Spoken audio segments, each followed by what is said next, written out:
From the earliest settlers to today's digital influencers, American fashion has consistently mirrored the nation's evolving identity. Yet, beyond mere utility or status, clothing has served a more profound purpose, as a canvas for self-expression. As fashion historians observe, what we wear is not just a personal choice, but a complex dialogue between individual identity and societal expectation. This documentary will trace how Americans, over centuries, progressively claimed their wardrobes as a primary means to assert who they are, challenging norms and forging new definitions of self through fabric and form. In colonial America, and well into the 19th century, fashion was largely dictated by necessity, social hierarchy, and European trends. Historians note that personal expression through clothing was severely constrained. Sumptuary laws, though rarely enforced after the initial Puritan period, reflected an underlying societal expectation for individuals to dress according to their station. Wealthy citizens mimicked European aristocracy, while working classes wore practical, durable garments. There was little room for individualistic flair. Clothing served primarily as a visual marker of one's place within a rigid social structure, rather than a statement of personal identity. The Industrial Revolution, accelerating through the mid-19th century, dramatically altered fashion's landscape. The introduction of sewing machines and ready-to-wear garments made clothing more accessible and affordable for the masses. This era saw the standardization of sizes and styles. While this democratization of fashion theoretically opened doors, early mass production often reinforced, rather than challenged, existing gender roles and societal expectations. Sociologists suggest that true individual self-expression through dress remained largely confined to subtle details or accessories, the broader silhouette still conforming to established ideals. The 1920s marked a seismic shift in American fashion, particularly for women. The flapper embodied a radical new form of self-expression, directly challenging Victorian-era constraints. Historians pinpoint this decade as a pivotal moment where fashion became an overt statement of liberation and defiance.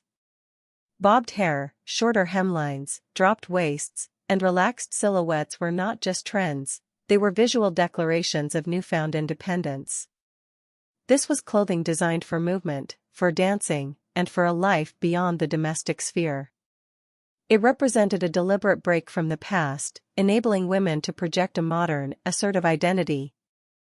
Following World War II, the 1950s saw a resurgence of more conservative, structured silhouettes, epitomized by Christian Dior's new look, which emphasized a hyperfeminine ideal. This period, often characterized by societal conformity, seemed to roll back some of the expressive freedom of the 20s. However, beneath this surface, a new force was stirring: youth culture. By the 1960s, American youth began to actively reject the homogeneity of their parents' generation. Sociologists argue that fashion became a crucial battleground, with styles like the mod look and then the hippie aesthetic emerging as powerful expressions of counterculture and individual idealism. The 1970s and 80s witnessed an explosion of distinct subcultures, each using fashion as a potent visual language for identity and ideology. From the rebellious anti-establishment stance of punk, with its ripped fabrics and safety pins, to the flamboyant glamour of disco, and the aspirational street aesthetics of early hip-hop, clothing communicated allegiance. Researchers in cultural studies highlight how these styles weren't just trends but deliberate acts of self-definition, allowing individuals to signal their beliefs, their music tastes, and their social groups. Fashion moved from being merely personal preference to a powerful statement of belonging and defiance. The 1990s continued this trajectory of individualized expression, albeit with a different sensibility.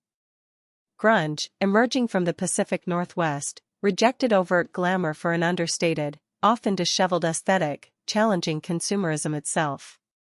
Simultaneously, the burgeoning influence of hip-hop culture entered the mainstream, globalizing streetwear. Fashion analysts observe that while distinct subcultures still existed, the era began to blend and appropriate styles more freely. The rise of celebrity culture and early internet connectivity further fragmented traditional fashion gatekeepers, allowing individuals to curate their personal styles from an ever-widening array of influences, paving the way for further personalization. Today, in the digital age, American fashion has reached an unprecedented level of hyperpersonalization. Social media platforms, fast fashion cycles, and global e-commerce have dismantled many remaining barriers to self-expression. Individuals can instantly access, mix, and match styles from any era or culture, often redefining traditional categories like gendered clothing. Fashion bloggers, influencers, and digital communities now play a significant role in shaping trends, allowing niche aesthetics to thrive and individuals to craft highly specific, ever-evolving visual identities. What was once dictated by limited access or societal pressure is now a fluid, boundless landscape of personal choice and assertion. From the rigid social codes of colonial times to the boundless creative freedom of the present, American fashion's journey is a compelling narrative of self-expression.